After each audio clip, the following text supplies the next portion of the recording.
Chapter 30. Time and Interest. Then the servant who had received 1 talent came and said, Master, I know that you are a strict man. You reap where you did not sow, and you harvest where you did not scatter. I was afraid, so I went away and hid your talent in the ground. See, you have here what belongs to you. But his master answered him and said, You wicked and lazy servant, you knew that I reap where I have not sowed, and harvest where I have not scattered. Therefore, you should have given my money to the bankers, and at my coming I would have received back my own with interest. Therefore take away the talent from him, and give it to the servant who has 10 talents. For to everyone who possesses, more will be given, even more abundantly. But from anyone who does not possess anything, even what he does have will be taken away. Throw the worthless servant into the outer darkness, where there will be weeping and grinding of teeth. Matthew 25 verses 24 to 30. Analysis. This is a section in Jesus' parable of the talents. I discussed this at length in chapter 47 of my commentary on Matthew. The parable tells the story of a businessman who goes on a journey. He called in 3 stewards. To one steward he gave 5 talents, which were monetary units. To the second steward he gave 2 talents. To the third steward he gave 1 talent. When he returned from his journey, he demanded an accounting. The first steward had doubled his money. The second steward had also doubled his money, but less money. The third steward had made no profit at all. He had buried his talent. He returned it to the owner. In condemning the third steward, the owner insisted that the steward could have given the talent to the moneylenders. This would have produced an increase on the investment that the owner had made in the steward. The increase would have been in the form of an interest payment. This parable categorically affirms the legitimacy of interest. It also affirms the legitimacy of banking. Because the risk-averse steward had buried the coin, the owner received nothing in return. He had done without the use of the talent through the entire period of the journey, and now he found that he was no better off than he was when he had begun the journey. Consider 2 facts about this parable. First, it acknowledges that interest-taking is legitimate. God eventually comes to every person and demands a positive return on whatever had been entrusted to him by God. The master had done without the use of his funds during his absence. He is therefore entitled to a minimum return, interest. Second, the parable clearly distinguishes between profits and interest. The other 2 stewards each produced a profit of 100%. They received the greater praise and greater visible rewards. The minimum required performance was an interest payment. The slothful servant had been unwilling to take even the minimal risk of handing the money over to specialists in money lending, who would have sought out entrepreneurs to lend the money to, entrepreneurs who would then pay a competitive return to the money lenders on this passively managed investment. The master's capital was supposed to enable the servants to become productive.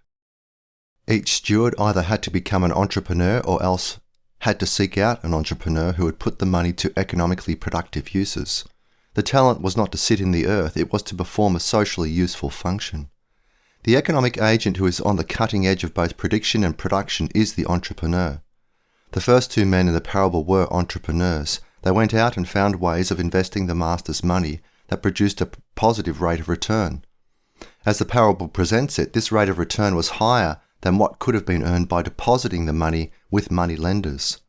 Thus, the entrepreneur is understood to be someone who bears much greater risk than someone who deposits money in a bank.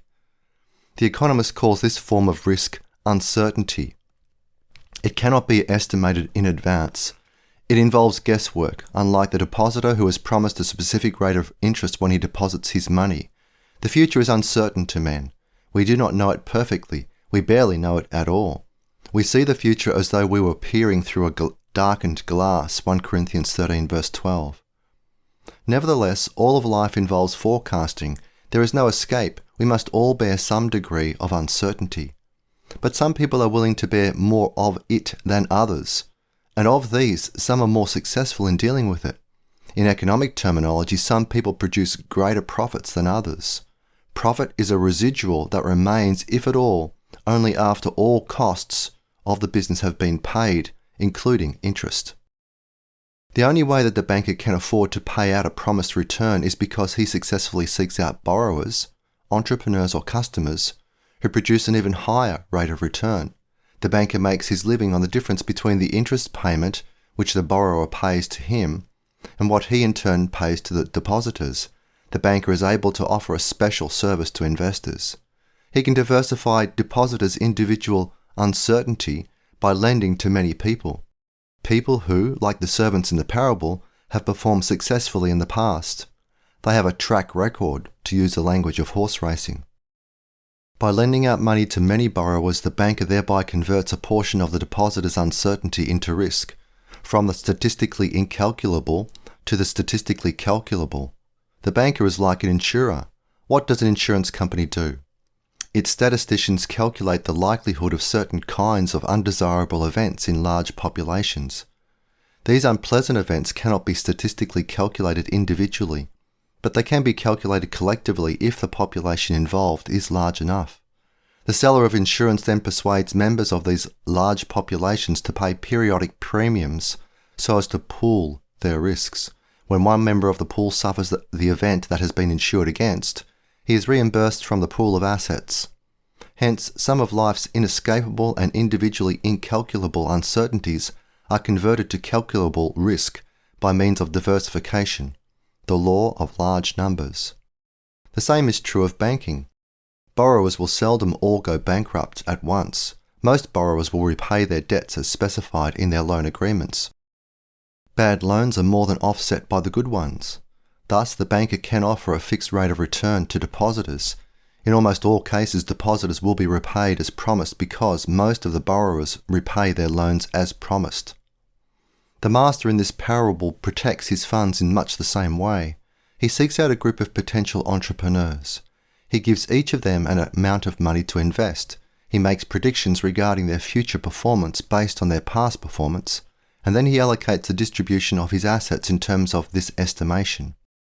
He protects his portfolio by diversification. The master is not an interest-seeking banker, however. The money he invests is his own. He is not acting as the legal agent of other depositors. He legally claims all of the profits. He does not contract with borrowers who agree in advance to pay him a fixed rate of interest. The entrepreneurs are strictly his legal subordinates, unlike the relationship between banker and borrowers. There is no question that the master not only approves of taking interest, he sends the servant to the nether regions for not taking it. This is strong imagery. The interest payment belongs to the master. By having refused to deposit the master's money with the moneylenders, the servant has in effect stolen the master's rightful increase. The servant was legally obligated to protect the master's interests, and interest on his money was the minimum requirement. He failed. The master's judgment of the servant's past performance had been accurate. He was entitled to only 1 talent initially, for he had not demonstrated competence previously. Had he been given more, he would have wasted more. All men are stewards of God's property. There is no escape from personal responsibility of this economic stewardship. It is built into the creation. It is an aspect of the dominion covenant. The parable of the talents is the clearest statement in the Bible regarding the nature of this responsibility. The owner transfers wealth to the stewards. He then departs, but he will return and demand an accounting. He expects to receive more in return than he transferred. Why is this? In the parable, the lazy steward accused him of morally improper action. Then the servant who had received 1 talent came and said, "Master, I know that you are a strict man. You reap where you did not sow, and you harvest where you did not scatter. I was afraid, so I went away and hid your talent in the ground. See, you have here what belongs to you." Matthew 25 verses 24 to 25. Was the steward accurate in his assessment of the moral character of the owner? He was not. The owner had reaped where he had not sown. He was the owner of the property. He had legitimate title to that property. He therefore had a legitimate legal and moral claim on any improved value of that property. He handed over property to the stewards. He expected to reap. On what basis? Did he sow? Yes, he did. He allocated responsibility for the management of his property to men who were under his jurisdiction. They owed him a positive rate of return. The first 2 stewards understood this. The 3rd steward did not. Therefore, the owner took the talent from the lazy steward, or risk-averse steward, and handed it over to the most successful steward, who had doubled the number of the larger number of talents. The lazy steward claimed that he was returning what was owned by the owner. But he was not returning all of what was owned by the owner. He was returning only what he had been handed. He had refused to invest on behalf of the owner. He therefore reaped nothing on behalf of the owner. He returned the same coin to the owner, but this coin was worth less than the coin had been worth to the owner when the owner had transferred it to him. The owner would have preferred to retain ownership of his coin rather than receive the same coin back and nothing more after his journey. He could have taken the coin with him. He could have assigned the coin to one of the other stewards. Instead, he transferred to the risk-averse steward something of greater value than he later received back. The owner had nothing to show for his trust of the steward. He was therefore outraged at the steward's performance. Part A. Discounting the future. Imagine that you have unexpectedly won a contest. You did not buy a lottery ticket. You walked into a business, and because of a contest that you did not know about, you became a winner. You are told that you have won 10 1-ounce gold coins. You are then given a choice. You can receive your coins immediately, or else you can wait for 1 year to receive your coins. Which option will you select? You will select immediate payment. You will choose not to receive coins in the future. Why is this? The coins you receive today are identical to the coins you will receive in 1 year. Why not wait a year? For that matter, why not wait 2 years? Why not wait 5 years? You might think this: I could die in the interim. I would never get the benefit of the coins. The difference between the value to you of the coins today compared to a year from now has to do with your mortality. There is a statistical risk that you might die. You would therefore never gain any of the benefits of owning the coins. 1. A category of human action. I want to make the argument stronger. I want to discuss it as a category of human action, not simply in the era after man's fall, but before the fall and also in eternity. I want to discuss it as a category of finitude, not simply a category of the special curse of mankind after the fall, death. So let us assume that this took place before the fall of man. You would not be facing death. Would you then accept immediate payment or deferred payment? You would accept immediate payment. Do you know why? The reason for this is that you do not impute the same economic value to coins in the present versus the same coins in the future. They are the same physically. They are not the same economically. The coins that you can receive immediately have greater value to you than the same coins received in the future. You understand this. Anyone would understand this. But can you explain it? There is a biblical answer for this. When you receive the offer of coins today versus coins in the future, you have a responsibility to make a decision. You own a choice. Coins now or coins in the future. You are the owner of this choice. It has value. How do you maximize the value of this choice? Are you supposed to maximize the value of the choice? According to the parable of the talents, you are required by God to maximize the value of this choice.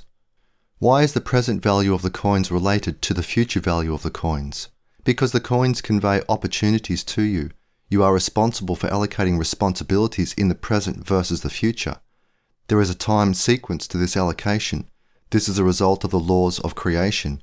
God created the world in 6 days. He did not create the world in a moment of creativity. He established the model of creativity, step by step. Creativity is governed by the sequence of time. The Dominion Covenant is an extrapolation of this principle of sequential creation. Men are to improve the value of the assets that God has transferred to them. They must do this on His behalf economically, stewardship. They must do this in His name, trusteeship. There is no escape from this twofold responsibility. You owe a tithe of 10% to your local congregation, 1 coin. You must then decide how to allocate the other 9. To explain the existence of the discount, I will use 2 categories: immediate production and immediate consumption.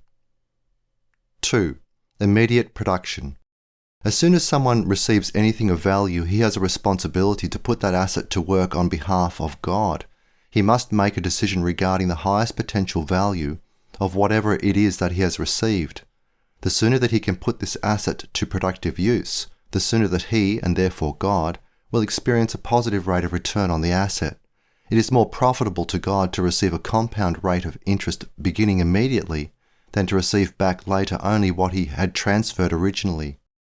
The steward can put this asset to productive use. If he cannot do this directly, as the first two stewards did, then he can transfer control of the asset for a period of time to specialists who are skilled in making such investments. We call these people bankers. As stewards, we must exercise judgment.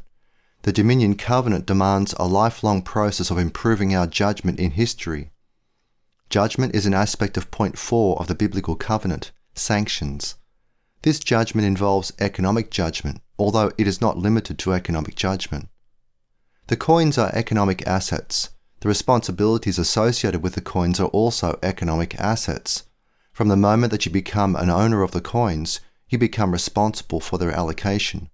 From the moment that you have the option of becoming an owner of the coins, you become responsible for their allocation. Allocation is point 2 of the categories of economic theory. It is closely related to point 4 of the economic covenant, the subjective imputation of value. Built into the Dominion Covenant is temporal succession. Here is a fundamental law of economics: sooner, not later, at the same price. This law is an aspect of the requirement that men improve the economic value of whatever has been transferred to them.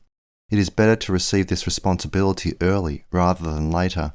Because God has transferred something of value to you, you are ready to exercise responsibility. He is in charge of allocation. Allocation is not random. Allocation is covenantal. It begins with God. It extends to man. This concept of God's providential allocation is inherent in Christian economic theory. This is an important concept of economic theory that distinguishes Christian economic theory from humanistic economic theory, which pretends to be value-free. The value of an opportunity in the future is less than the value of the same opportunity in the present. That is because the value of the opportunity in the present can be put to immediate productive use. The sooner that God becomes the beneficiary of compound economic growth, the more rapidly that his allocation of resources will become exponential.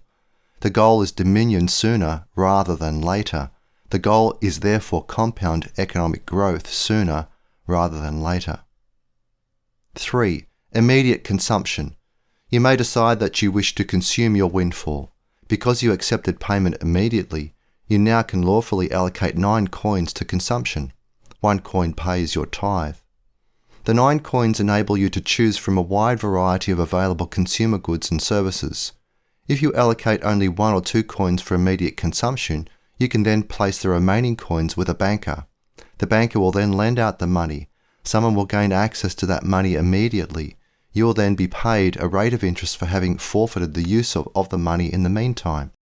Because you will receive an additional payment, you will be able to use this money for other consumption purposes. If you choose to wait for a year, you will gain no immediate benefit from the money. In contrast, the person who offered you the money will be able to invest this money at a bank. He will gain the interest that the deposit will generate.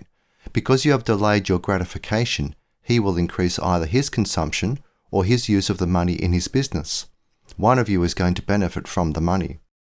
You decide who is to benefit when you make the decision either to accept the payment of the money immediately or else wait for a year. If you decide to wait, you will be transferring the value of that money to the person or the company that offered you a choice of receiving the money now or a year from now. It is to the other person's advantage that you defer acceptance of the money. He gets the use of it in the interim. This is why you will take the money, you will pay your tithe, and you will use the coins for whatever purposes you want. You have a list of priorities of potential consumer expenditures, and you will use the money to achieve these goals. The money is immediately beneficial to you because you'll be able to allocate the money to achieve these goals. If you do not take possession of the money, you will not achieve these goals. You will have to wait a year or longer to achieve these goals. Because human action is sequential, resource allocation in the present must consider how the resource will be spent over time.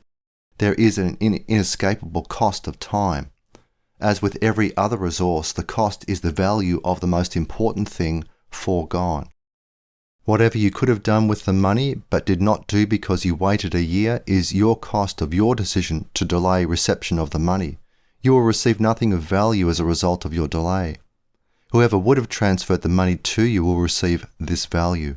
We are back to this economic principle. Something is better than nothing. This is why you place a discount on the economic value of identical goods in the future. that discount is the value to you of whatever you will have to forego as a result of the delay. Part B. Sooner or later. All people are present-oriented. There are degrees of this present orientation. Everybody would rather have his desires gratified immediately rather than later. Sooner is better than later, at a fixed price. People who are intensely present-oriented are unwilling to give up present consumption for the sake of expected future consumption. This outlook is the mark of the lower-class individual. This was the insight of Edward Banfield, a professor of political science at Harvard in the late 1960s. He defined class in terms of time orientation. People who are future-oriented are upper-class people. They are willing to forego present consumption in favour of only marginally larger future consumption. They are savers, not borrowers, at a specific rate of interest. Ludwig von Mises called this difference time preference. Some people have high time preference, so they pay high rates of interest on money they borrow. Other people have low time preference, so they lend money at low rates of interest. The free market brings these people together. The rate of interest is the rate of exchange between people with low time preference, who are lenders, and people with high time preference, who are borrowers. In what we call the money market, the structure of competition is the same as it is in all other markets. Lenders compete against lenders, borrowers compete against borrowers. Out of this competition comes an array of objective prices associated with present money versus future money, interest rates. The interest rate is the price of present money versus future money. People get what they are willing to pay for in a competitive market. A present-oriented borrower wants immediate gratification. He is able to purchase this, but only at a price. The price is a high rate of interest that he will have to repay to the lender. He will be poorer in the future than he is today. But this is what he prefers. On the other side of the transaction, a future-oriented person is willing to defer immediate gratification for the sake of a relatively small increase in wealth in the future. He discounts the value of future wealth, but he discounts it at a much lower rate than the present-oriented person does. He lends money to the present-oriented person. He receives greater wealth in return in the future. He gets what he wants. The present-oriented person gets what he wants. The free market system of voluntary exchange enables both of them to achieve their goals. It is clear why a present-oriented person will tend to get poorer over time than a future-oriented person. The present-oriented person does not increase his ownership of capital. He consumes it. The Bible recommends that covenant keepers become lenders. This increases their dominion over the earth. They will have greater capital over time than present-oriented people will. The Lord will open to you his storehouse of the heavens to give the rain for your land at the right time, and to bless all the work of your hand. You will lend to many nations, but you will not borrow. The Lord will make you the head and not the tail. You will be only above, and you will never be beneath, if you listen to the commandments of the Lord your God that I am commanding you today, so as to observe and to do them. Deuteronomy 28 verses 12 to 13. An officially neutral humanistic economist does not recommend capital creation as a matter of ethics, but Christian economics does. It is a moral responsibility for the covenant keeper to accumulate capital. This is an aspect of dominion. Because humanistic economists do agree on one thing, namely, that economic growth is a blessing, they believe in capital creation, which is the source of economic growth. But this outlook is inconsistent with their self-professed ethical neutrality regarding economic theory. The market's interest rate is the product of two other factors. One factor is the risk of default by the borrower. Someone who is considered more likely to default will be required by a lender to pay higher rates of interest. This is the risk premium of a loan. A second factor is the possibility of either price inflation or price deflation during the period of the loan. If the purchasing power of the monetary unit is expected to rise, prices fall, lenders will accept a lower rate of interest from borrowers. The money they receive from borrowers will buy more. There is an advantage to this. They will not have to pay income taxes on any increase that is a result of increased purchasing power. Their nominal rate of return will be low, but their real rate of return will be high in terms of purchasing power. This is a disadvantage for borrowers. On the other hand, if the purchasing power of the monetary unit is expected to fall, prices rise, lenders will demand a higher rate of interest. They will receive back money of decreased purchasing power. Part C. The legitimacy of interest. Is interest taking morally legitimate? This debate has been going on since at least the days of Aristotle, who regarded money as sterile and interest as unnatural.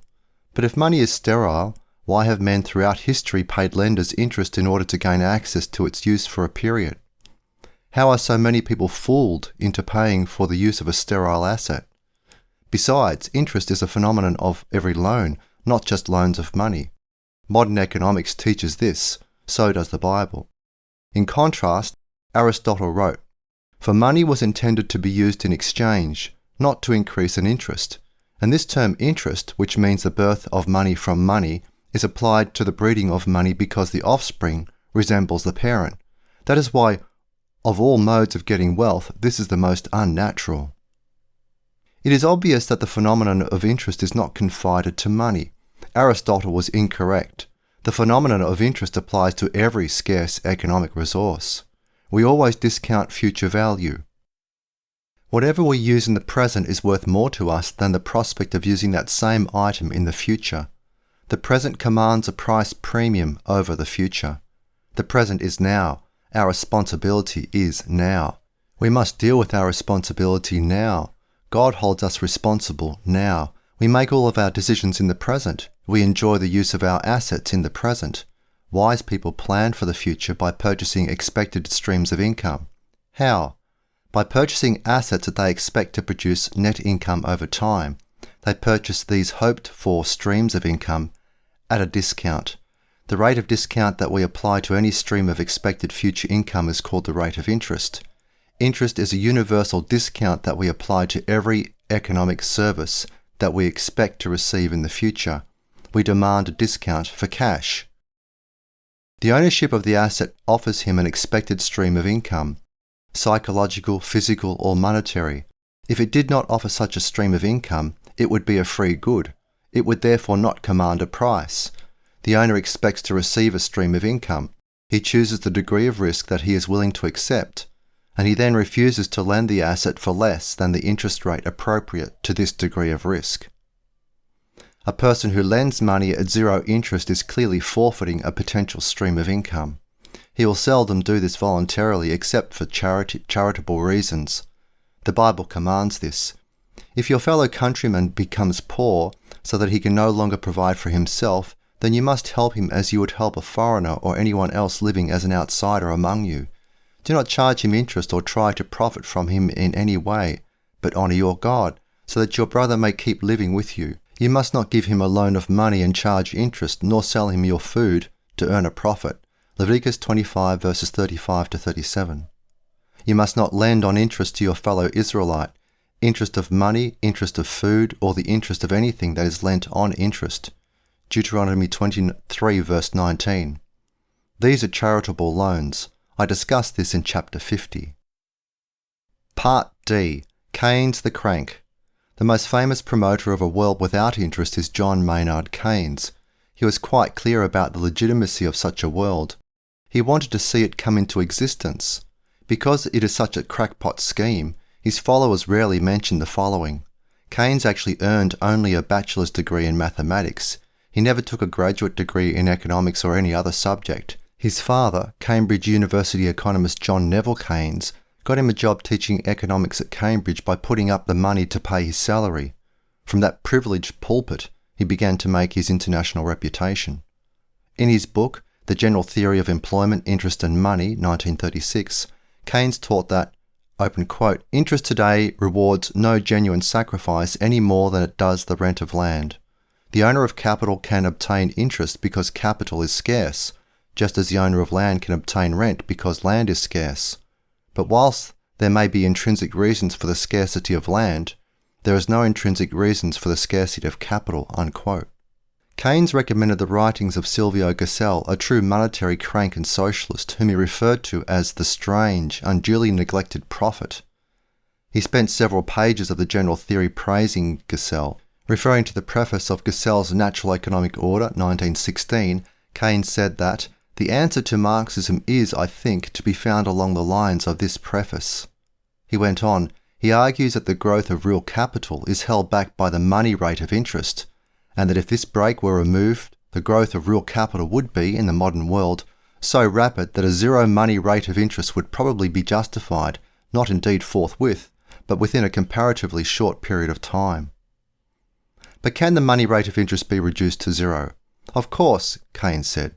He praised Gesell's plan for the government to issue paper money with a date stamped on it. To keep the money legal, the users would have to get their money re-stamped each month. There would be a stamping tax on the money. Keynes highly recommended this scheme. Open quote, according to my theory, the stamping tax, should be roughly equal to the excess of the money rate of interest apart from the stamps over the marginal efficiency of capital corresponding to a new rate of investment compatible with full employment. Keynes also taught that the marginal efficiency of capital would fall to zero within a single generation. In fact, he said that it would be comparatively easy to make capital goods so abundant that the marginal efficiency of capital is zero. Thus, when the marginal efficiency of capital falls to zero, there will be no economic reason for the rate of interest not to do the same. Just tax interest and rents out of existence. In short, under his system of economics, the rentier would disappear.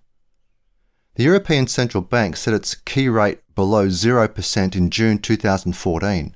In the summer of 2019, the euro equivalent of $15 trillion in European government bonds traded below 0%.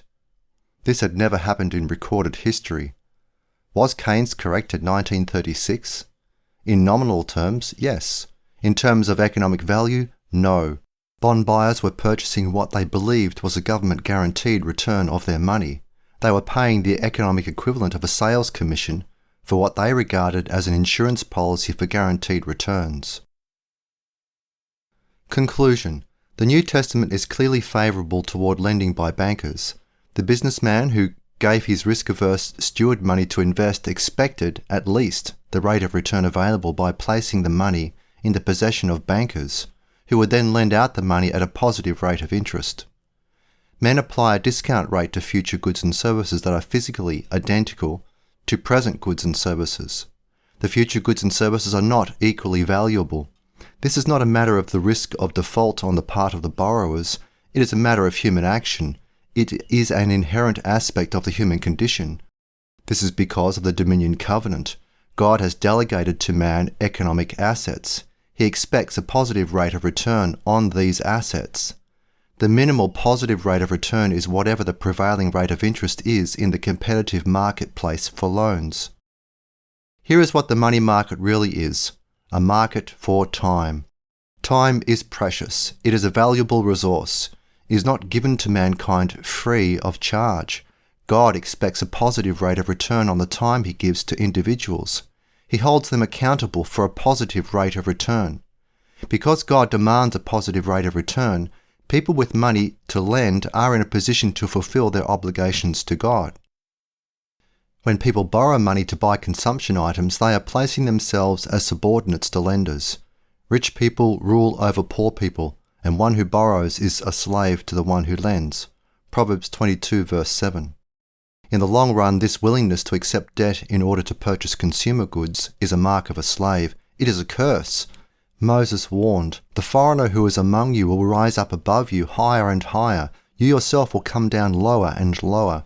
He will lend to you, but you will not lend to him. He will be the head and you will be the tail. All these curses will come on you and will pursue you and overtake you until you are destroyed. This will happen because you did not listen to the voice of the Lord your God, so as to keep his commandments and his regulations that he commanded you. These curses will be on you as signs and wonders, and on your descendants forever." Deuteronomy 28 verses 43 to 46. Covenant keepers must cultivate future orientation. They must teach it to their children. This is an ethical matter. This is not neutral economics. There is no such thing as neutral economics. God's goal is dominion by covenant keepers. One way to do this is for covenant keepers to make consumption loans to covenant breakers. What appears to be a voluntary transaction in which both parties benefit is in fact a strategy of dominion of covenant keepers over covenant breakers. The lenders profit from the present orientation of the borrowers. Attentive readers may recognise that I have not adopted Mises' approach to explaining interest as a category of human action, what he called the originary rate of interest. This is because Mises adopted equilibrium analysis to explain the discount for time. He called this analytical approach the evenly rotating economy. He compared the real-world economy to a hypothetical economy based on man's omniscience. I offer my critique of his approach in Chapter 41, Section D, Equilibrium. On the conceptual error of all equilibrium analysis, see Chapter 54 in the Teacher's Edition.